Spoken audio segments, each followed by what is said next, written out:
नमस्कार, मैं हूँ आदर्श संजन और आप सुन रहे हैं युवास यूथ की आवाज़। अभी हमारे साथ मौजूद हैं योग गुरु डॉक्टर मिलिंद त्रिपाठी जी। सर, हमारे चैनल में आपको बहुत-बहुत स्वागत बहुत धन्यवाद आदर्श जी। है। Diploma in yoga stress management कब कर सकते हैं? देखिए, सबसे पहले तो आपने मुझे बोलने का मौका दिया। युवाज आपका जो चैनल है, इसमें सबसे अच्छी बात है कि जो यहाँ रवीन्द्रनाथ टैगोर यूनिवर्सिटी के स्टूडेंट हैं, वो इस चैनल को रन करते हैं। तो सबसे अच्छी बात है कि हमारे जो स्टूडेंट हैं, वो यहीं से स्किल प्राप्त करके और उसको तुरंत ही प्रैक्टिकल भी कर रहे हैं। तो ये बहुत अच्छा कदम है आपका, सबसे पहले आप सबकी सराहना होना चाहिए इसके लिए। और जो आपका प्रश्न है कि diploma in yoga stress management हम कब कर सकते हैं? तो 12th के बाद में, मतलब जैसे ही आपने 12वीं की परीक्षा उत्तीर्ण की, उसके बाद में आप इसमें एडमिशन ले सकते हैं और योग में अपना करियर आप स्टार्ट कर सकते हैं और भविष्य को एक सुगम स्थान तक पहुँचा सकते हैं। सर, डिप्लोमा इन योग स्टेटस मैनेजमेंट करने के बाद ये कहाँ है?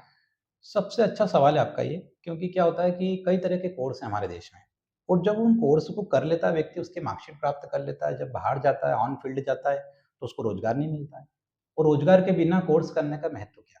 तो हमारे कोर्स में सबसे बड़ी बात होती है कि जैसे ही आपने कोर्स किया, कोर्स आपने पूर्ण किया, तो हम कोर्स के दौरान ही उसकी स्किल पे भी काम करते हैं और नियमित उनको प्रैक्टिकल ट्रेनिंग भी देते हैं।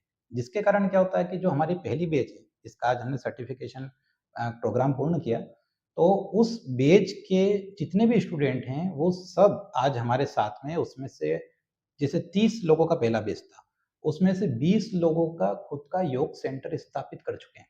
और कुछ जो 10 के लगभग हमारे साथ में हैं, वो योगाचार्य बन के स्कूलों में, कॉलेजों में वहाँ पर अपनी भूमिका निर्वहन कर रहे हैं। अभी सुप्रीम कोर्ट ने हाल ही में तनाव प्रबंधन के लिए गाइडलाइन जारी करी है कि जहाँ भी 100 से ज़्यादा यदि आपके छात्र हों, विद्यार्थी हों या कोई भी ऐसी संस्था जहाँ 100 से ज़्यादा लोग नौकरी कर रहे हों, वहाँ पर स्ट्रेस मैनेजमेंट का व्यक्ति वहाँ पर होना ही चाहिए, काउंसलर होना चाहिए, वहाँ पर स्ट्रेस मैनेजमेंट को करने वाला व्यक्ति जो वहाँ पर उनके तनाव को प्रबंधित कर पाए, ऐसा वहाँ पर एक नियुक्त करना ही पड़ेगा। तो उस गाइडलाइन तो अभी आई है, लेकिन जो हमारे संतोष चौबे सर हैं, उन्होंने बहुत पहले 2 साल पहले इस दूरदृष्टिता इसको बोलते हैं, उन्होंने पहले ही देख लिया कि हाँ, ये जो कोर्स है यदि बच्चे ऐसा करेंगे तो आने वाले समय में जब स्ट्रेस बहुत ज़्यादा फैलता जाएगा, तब जब हम हमारी जड़ों की बात करते हैं, तब फिर योग हमारे काम आता है। जितना ज़्यादा स्ट्रेस फैलेगा, तो व्यक्ति अपनी जड़ों की तरफ आता है और जैसे ही वो अगर अपनी जड़ों की तरफ नहीं है और दिखावे पे जाएगा, तो स्ट्रेस बढ़ता जाएगा। तो योग हमारी जड़ है। हमारे ऋषि-मुनि हैं, उनको कभी तनाव नहीं होता था। हमारे हम देखते हैं, हमारे दादा-दादी को देखते थे, उनको तनाव नहीं होता था। तो क्यों नहीं होता था? क्योंकि वो अपनी परंपराओं से जुड़े हुए थे, वो योग से जुड़े हुए थे, अपनी जड़ों से जुड़े हुए थे, अध्यात्म से जुड़े हुए थे। तो जो व्यक्ति, हम बात कर रहे हैं कि आज जैसे जॉब की, तो जॉब में भी हमारे लिए सबसे ज़्यादा ज़रूरी है कि व्यक्ति की स्किल अच्छी होना चाहिए। जब स्किल अच्छी है, तो उसको जॉब मिलेगी। तो जैसे ही ये कोर्स पूर्ण होता है, अभी तो जैसे ही कोर्स पूर्ण हुआ, आज उनको उनका सर्टिफ़िकेट तो आज मिला है, लेकिन उसके सर्टिफ़िकेट मिलने के पहले जॉब मिल गया। जैसे बोलते हैं ना कि पसीना सूखने के पहले मज़दूर को उसकी मज़दूरी मिल जाना चाहिए। उसी तरह से विद्यार्थी को उसकी डिग्री पूरी होने के पहले जॉब मिल जाना चाहिए। तो यही हमारे कोर्स की खासियत रही कि हमारे सभी जितने भी स्टूडेंट थे, ज़रूरी नहीं हम उनको सरकारी नौकरी दे पाएँ, लेकिन हम उनको इस काबिल बना देते हैं कि वो जैसे ही कोर्स के दौरान ही अर्निंग करने लगते हैं, हर दिन की कुछ ना कुछ उनका ऐसा नया-नया प्लेटफ़ॉर्म पे काम करने लगते हैं। हमारे साथ ऑनलाइन प्लेटफ़ॉर्म पे काम करने लगते हैं, तो बड़ी संख्या में जो योग का प्रचार-प्रसार करना होता है, उसमें ऑनलाइन क्लासेस लेनी होती है, उसमें वो सहभागिता करने लगते हैं और सब बड़ी खुशी होती है कि सब अर्निंग कर रहे हैं। जो students diploma in yoga stress management करेगा, उसमें क्या-क्या स्किल डेवलप हो पाएँगे? ये भी देखिए सबसे अच्छी बात होती है कि आज जो तनाव है किसको नहीं है। एक छोटा-सा स्कूल में पढ़ने वाले बच्चे को तनाव है, कल मेरा टेस्ट है, कल मेरा एग्ज़ाम है। तो सबसे ज़्यादा ज़रूरी होता है कि जैसे ही वो हमारे साथ में कोर्स में जॉइन करता है, सबसे पहले हम उसको सिखाते हैं काउंसलिंग करना। काउंसलिंग करने से क्या होता है कि जैसे मान लीजिए कि कोई आपके पास में, जैसे अभी नशा मुक्ति वाला अभियान चल रहा था, तो ड्रग एडिक्टिव लोग हमारे पास आ रहे थे। तो जब हम उनको देख रहे हैं कि वो नशे के इतने आदी हो गए, तो वो भी बहुत क्यों नशे के आदी हो गए, उसकी जड़ में जाएँगे, तनाव के कारण।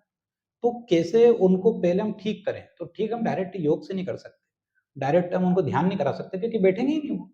तो सबसे पहले हम उनकी काउंसलिंग करते हैं। काउंसलिंग के बाद में धीरे-धीरे उसको समझने की कोशिश करते हैं। फिर उसको समझने के बाद में हम पूरा उसका एक केस स्टडी बनाते हैं। उसमें लिखते हैं कि किस कारण से ये व्यक्ति तनाव में है। फिर उन कारण पे जब हम जड़ों पे हमला करते हैं कि ये जो कारण है, ये इतना बड़ा कारण नहीं कि इससे हम स्ट्रेस में हों, ये इतना बड़ा कारण नहीं है, ये ऐसा और भी लोगों के साथ होता है। ये केवल आपके साथ नहीं हो रहा है, ये और भी लोगों के साथ हो रहा है। जब उसको हम फ़ील्ड के उदाहरण देते हैं, तो वो व्यक्ति के अंदर इतना परिवर्तन आता है कि हाँ, ये ठीक है, मैं अकेले परेशान नहीं हूँ। ऐसे और भी लोग परेशान हैं और फिर वो समझता है कि इस परेशानी को दूर कैसे करें। तो वो फिर समझता है कि हाँ, मेडिटेशन जो मैंने कल किया था, तो शुरू में उसको थोड़ा-सा हेवी लगता है, लेकिन जब वो 4-5 दिन कर लेता है ना, तो उसको अच्छा लगने लगता है। उसको लगता है कि हाँ यार, ये मतलब वो बात है जिसके कारण मैं स्ट्रेस से दूर हो सकता हूँ। तो ऐसी स्किल हम हमारे स्टूडेंट को देते हैं कि जिसके कारण वो व्यक्ति समाज के बहुत काम आ सके। समस्याएँ समाज में बहुत है और उन समस्याओं के कारण तनाव है। जैसे आज हम भोपाल के पेपर की बात करें, तो कोई है जिसने अपना सुसाइड कर लिया, मुँह में नली लगा ली गैस की, उसे सुसाइड कर लिया। तो इस तरह के केस हो रहे हैं, कई स्टूडेंट आईआईटी के स्टूडेंट हैं, इतनी बड़ी डिग्री में एडमिशन हो गया जिसमें लोग सपना होता है, लेकिन उसके बाद सुसाइड कर रहे हैं। कई लोग हैं उनको करोड़ों की संपत्ति पर पता चले उनके लड़के ने सुसाइड कर लिया। तो क्यों? उसके पीछे जड़ क्या है? जड़ है तनाव, तनाव से व्यक्ति डिप्रेशन में, फिर उसके बाद में धीरे-धीरे, धीरे-धीरे बहुत ज़्यादा जब डिप्रेशन होता है तो वो फिर उसको एक लगता है कि अब तो मेरे पास में कोई रास्ता नहीं बचा और अब तो मैं एक काम करता हूँ, सुसाइड कर लेता हूँ। तो ऐसे सारे केसेस में कैसे डील किया जाए, इसकी स्किल हम विद्यार्थियों को सिखाते हैं और ना सिर्फ समस्याएँ बताते हैं, समस्याओं का समाधान कैसे कर सकते हैं, इस पर भी हम उनसे बात करते सर बहुत-बहुत धन्यवाद, हैं। आपने जी, अपना जी। कीमती समय हमारे चैनल को दिया जी। और हमारे चैनल के साथ जुड़े। वीडियो कैसा लगा हमें कमेंट सेक्शन में ज़रूर बताएँ। बाकी अगर इसी तरह के वीडियो के लिए जुड़े रहिए युवाज के साथ। धन्यवाद।